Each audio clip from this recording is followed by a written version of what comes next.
ಕನ್ಯಾ ರಾಶಿ ಅಂದ ತಕ್ಷಣ ನಮಿಗೆಲ್ಲ ನೆನಪಾಗೋದೇ ಪರ್ಫೆಕ್ಷನ್, ಶಿಸ್ತು ಮತ್ತೆ ಅವರ ಆಳವಾದ ವಿಶ್ಲೇಷಣಾ ಮನಸ್ಸು ಅಲ್ವಾ? ಆದ್ರೆ ಅವರ ವ್ಯಕ್ತಿತ್ವದಲ್ಲಿ ಒಂದು ದೊಡ್ಡ ಒಗಟಿದೆ. ಅದೇ ಅವರ ಏಕಾಂತ ಪ್ರಿಯತೆ. ಯಾಕೆ ಅವರು ಹೆಚ್ಚಾಗಿ ಒಬ್ರೇ ಇರೋದಿಕ್ಕೆ ಇಷ್ಟಪಡ್ತಾರೆ? ಬನ್ನಿ, ಈ ವಿಶ್ಲೇಷಣೆಯಲ್ಲಿ ಈ ಒಗಟಿನ ಹಿಂದಿರೋ ಆಳವಾದ ಕಾರಣಗಳನ್ನ ಒಂದೊಂದಾಗಿ ಬಿಡಿಸಿ ನೋಡೋಣ. ನಮ್ಮಲ್ಲಿ ಯಾರಿಗಾದ್ರೂ ಕನ್ಯಾರಾಶಿಯವರ ಪರಿಚಯ ಇದ್ರೆ ಈ ಪ್ರಶ್ನೆ ಖಂಡಿತ ಬಂದೇ ಇರುತ್ತೆ.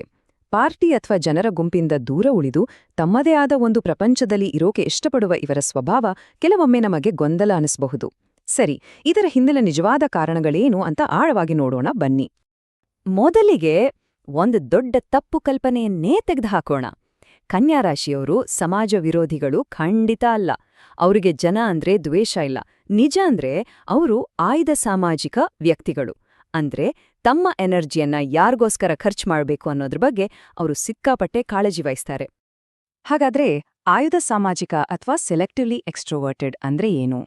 ಇದರರ್ಥ ಅವರು ಯಾರನ್ನ ಪೂರ್ತಿಯಾಗಿ ನಂಬ್ತಾರೋ ಆ ಕೆಲವು ಆಪ್ತರ ಜೊತೆ ಮಾತ್ರನೇ ಸಂಪೂರ್ಣವಾಗಿ ಬೆರೆಯೋದು, ಮನ್ಸು ಬಿಚ್ಚಿ ಮಾತಾಡೋದು, ನಗೋದು. ಎಲ್ಲರ ಜೊತೆ ಬೆರೆಯೋ ಬದಲು ಕ್ವಾಲಿಟಿ ಇರೋ ಸಂಬಂಧಗಳಿಗೆ ಬೆಲೆ ಕೊಡ್ತಾರೆ. ಇದು ಅವರೊಂಥರ ರಕ್ಷಣಾತ್ಮಕ ಕವಚ ಇದ್ದಾಗೆ. ಸರಿ, ಅವರ ಏಕಾಂತಕ್ಕೆ ಮೊದಲನೇ ಮತ್ತು ಬಹುಮುಖ್ಯ ಕಾರಣ ಅದು ಅವರ ಮೆದುಳು. ಕನ್ಯಾ ರಾಶಿಯನ್ನ ಆಳೋದು ಬುಧಗ್ರಹ. ಬುಧ ಅಂದ್ರೆ ಬುದ್ಧಿವಂತಿಕೆ ಮತ್ತು ಕಮ್ಯುನಿಕೇಷನ್. ಇದರ ಪ್ರಭಾವದಿಂದ ಅವರ ತಲೆಯೊಳಗಡೆ ಒಂದು ಸೂಪರ್ ಕಂಪ್ಯೂಟರ್ ಇಟ್ಟ ಹಾಗೆ ಅದು ಒಂದು ಕ್ಷಣ ಕೂಡ ರೆಸ್ಟ್ ತಗೊಳ್ಳಲ್ಲ, ಸದಾ ಆನ್ ಆಗೇ ಇರುತ್ತೆ. ಈ ಸ್ಲೈಡ್ ನೋಡಿ, ಇದು ತುಂಬಾನೇ ಇಂಟ್ರೆಸ್ಟಿಂಗ್. ಅವರ ಒಂದೊಂದು ಬೌದ್ಧಿಕ ಗುಣನೂ ಹೇಗೆ ಅವರನ್ನ ಒಂಟಿತನದ ಕಡೆಗೆ ತಳ್ಳುತ್ತೆ ಅಂತ ತೋರಿಸುತ್ತೆ. ಅವರ ಗ್ರಹಣ ಶಕ್ತಿ ಎಷ್ಟು ತೀಕ್ಷ್ಣ ಅಂದ್ರೆ ಪ್ರತಿಯೊಂದು ಸಣ್ಣ ಡೀಟೇಲ್ ಕೂಡ ಅವರ ಕಣ್ಣು ತಪ್ಸಲ್ಲ. ಅವರ ವಿಶ್ಲೇಷಣಾ ಮನಸ್ಸು ಸಿಕ್ಕಿದ್ದನ್ನೆಲ್ಲ ಪೋಸ್ಟ್ ಮಾರ್ಟಮ್ ಮಾಡುತ್ತೆ. ಈ ರೀತಿ ನಿರಂತರವಾಗಿ ಯೋಚನೆ ಮಾಡೋದ್ರಿಂದ ಅವರ ಮೆದುಳಿಗೆ ಓವರ್ಲೋಡ್ ಆಗುತ್ತೆ. ಈ ಎಲ್ಲಾ ಮಾಹಿತಿಯನ್ನ ಸಾರ್ಟ್ ಮಾಡೋಕೆ, ಅದನ್ನ ಜೀರ್ಣಿಸ್ಕೊಳ್ಳೋಕೆ ಅವರಿಗೊಂದು ಶಾಂತವಾದ, ಏಕಾಂತದ ಜಾಗ ಬೇಕೇ ಬೇಕು. ಈ ಪ್ರಾಸೆಸ್ ಇದೆಯಲ್ಲ, ಇದನ್ನ ವಿವರಿಸೋಕೆ ಒಂದು ಅದ್ಭುತವಾದ ಹೋಲಿಕೆ ಇದೆ. ಕಂಪ್ಯೂಟರ್ ಹ್ಯಾಂಗ್ ಆದಾಗ ನಾವು ಡಿಫ್ರಾಗ್ಮೆಂಟ್ ಮಾಡ್ತೀವಲ್ವಾ, ಫೈಲ್ಸ್ ಎಲ್ಲಾನು ನೀಟಾಗಿ ಜೋಡಿಸಿ ಸ್ಪೀಡ್ ಜಾಸ್ತಿ ಮಾಡೋಕೆ. ಕನ್ಯಾರಾಶಿಯವರು ಏಕಾಂತವನ್ನ ಠೀಕ್ ಇದೇ ರೀತಿ ಬಳಸ್ತಾರೆ. ದಿನವಿಡೀ ತಲೆಯಲ್ಲಿ ತುಂಬಿಕೊಂಡಿರೋ ಸಾವಿರಾರು ಯೋಚನೆಗಳು, ಮಾಹಿತಿಗಳು ಮತ್ತೆ ಭಾವನೆಗಳನ್ನ ಒಂಟಿತನದಲ್ಲಿ ವ್ಯವಸ್ಥಿತವಾಗಿ ಜೋಡಿಸ್ಕೊಳ್ತಾರೆ. ಇದು ಅವರಿಗೆ ಒಂದ್ ರೀತಿಯ ಮೆಂಟಲ್ ಕ್ಲಾರಿಟಿ ಕೊಡುತ್ತೆ. ಈಗ ಎರಡನೇ ಪ್ರಮುಖ ಕಾರಣಕ್ಕೆ ಬರೋಣ. ಇದು ಬರೀ ತಲೆಗೆ ಸಂಬಂಧಪಟ್ಟಿದ್ದಲ್ಲ, ಬದಲಿಗೆ ಹೃದಯಕ್ಕೂ ಸಂಬಂಧಪಟ್ಟಿದ್ದು. ಕನ್ಯಾರಾಶಿಯವರು ತಮ್ಮ ಸುತ್ತ ಒಂದು ಕಾಣದ ಗೋಡೆಯನ್ನ ಕಟ್ಕೊಂಡಿರ್ತಾರೆ. ಇದು ಅವರ ಆತ್ಮರಕ್ಷಣೆಯ ಒಂದು ತಂತ್ರ ಅಷ್ಟೆ. ಈ ಕಾನ್ಸೆಪ್ಟ್ ಅನ್ನ ಆತ್ಮನಿರ್ಭರತೆಯ ಕೋಟೆ ಅಂತ ಕರೆಯಬಹುದು. ನೋಡಿ, ಅವರು ತಮ್ಮ ಒಳಗಿನ ಪ್ರಪಂಚವನ್ನ ತುಂಬಾನೇ ಜಾಗರೂಕತೆಯಿಂದ ಕಾಪಾಡ್ಕೊಳ್ತಾರೆ. ಈ ಕೋಟೆ ಒಳಗಡೆ ಹೋಗೋಕೆ ಎಲ್ಲರಿಗೂ ಪರ್ಮಿಷನ್ ಇರಲ್ಲ.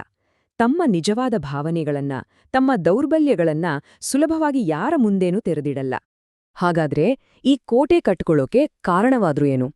ಮೊದಲನೇ ಕಾರಣ ಟೀಕೆಯ ಭಯ. ಬೇರೆಯವರು ತಮ್ಮನ್ನ ಜಡ್ಜ್ ಮಾಡ್ತಾರೆ ಅನ್ನೋ ಭಯಕ್ಕಿಂತ ಹೆಚ್ಚಾಗಿ ಅವರು ತಮ್ಮನ್ನ ತಾವೇ ತುಂಬಾನೇ ಕಠೋರವಾಗಿ ಟೀಕಿಸ್ಕೊಳ್ತಾರೆ. ಎರಡನೇದು ಪರ್ಫೆಕ್ಷನ್ ಬಗ್ಗೆ ಇರೋ ಹಂಬಲ.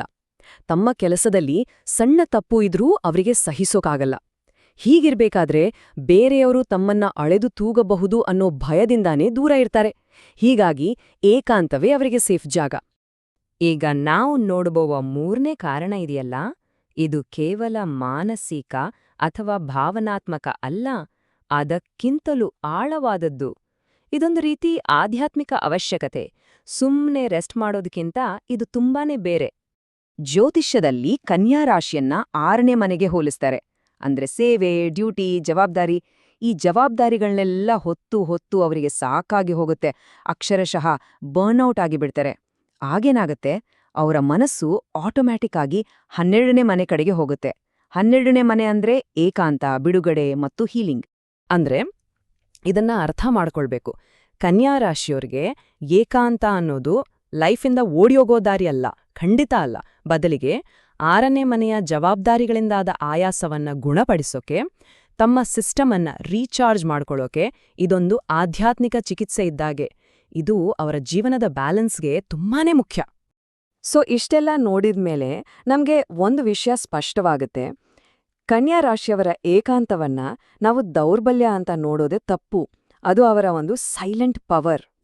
ಹಾಗಾದ್ರೆ ಅವರು ಒಬ್ರೇ ಇದ್ದಾಗ ಏನ್ ಮಾಡ್ತಾರೆ? ಅವರು ಸುಮ್ನೆ ಕೂರೋ ಜನ ಅಲ್ಲ. ಅವರ ಏಕಾಂತ ಅಂದ್ರೆ ಅದು ಪ್ರೊಡಕ್ಟಿವಿಟಿಯ ಇನ್ನೊಂದು ಹೆಸರು. ತಮ್ಮ ಯೋಚನೆಗಳಿಗೆ ಅಕ್ಷರ ರೂಪ ಕೊಡ್ತಾರೆ, ತಮ್ಮ ಸುತ್ತಮುತ್ತಲಿನ ಜಾಗವನ್ನ ಅಚ್ಚುಕಟ್ಟಾಗಿ ಜೋಡಿಸೋದ್ರಲ್ಲಿ ಖುಷಿ ಪಡ್ತಾರೆ, ಅಥವಾ ಯಾವುದಾದ್ರೂ ಕರಕುಶಲ ಕೆಲಸದಲ್ಲಿ ಪೂರ್ತಿಯಾಗಿ ಮುಳುಗಿ ಹೋಗ್ತಾರೆ. ಸೊ ಫೈನಲ್ ಪಾಯಿಂಟ್ ಏನ್ ಗೊತ್ತಾ? ಕನ್ಯಾ ರಾಶಿಯವರ ಏಕಾಂತ ಅನ್ನೋದು ಒಂಟಿತನ ಅಲ್ಲವೇ ಅಲ್ಲ, ಅದು ಆತ್ಮವಿಶ್ವಾಸ, ಅದು ಸ್ವಾವಲಂಬನೆ. ತಮ್ಮ ತಲೆಗೆ ಕ್ಲಾರಿಟಿ ಕೊಡೋಕೆ, ತಮ್ಮ ಭಾವನೆಗಳನ್ನ ರಕ್ಷಿಸ್ಕೊಳ್ಳೋಕೆ ಮತ್ತು ತಮ್ಮ ಕ್ರಿಯೇಟಿವಿಟಿಯನ್ನ ಹೊರಹಾಕೋಕೆ ಬೇಕಾದ ಒಂದು ಪವಿತ್ರವಾದ ಜಾಗ ಅದು. ಅವರ ನಿಜವಾದ ಶಕ್ತಿ ರೂಪುಗೊಳ್ಳೋದೇ ಈ ನಿಶ್ಶಬ್ದತೆಯಲ್ಲಿ.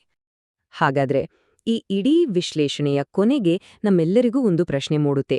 ಇದು ಕೇವಲ ಕನ್ಯಾರಾಶಿಯವರಿಗೆ ಮಾತ್ರ ಸಂಬಂಧಪಟ್ಟಿದ್ದ, ಅಥವಾ ನಮ್ಮೆಲ್ಲರಿಗೂ ಇದರ ಅವಶ್ಯಕತೆ ಇದೆಯಾ?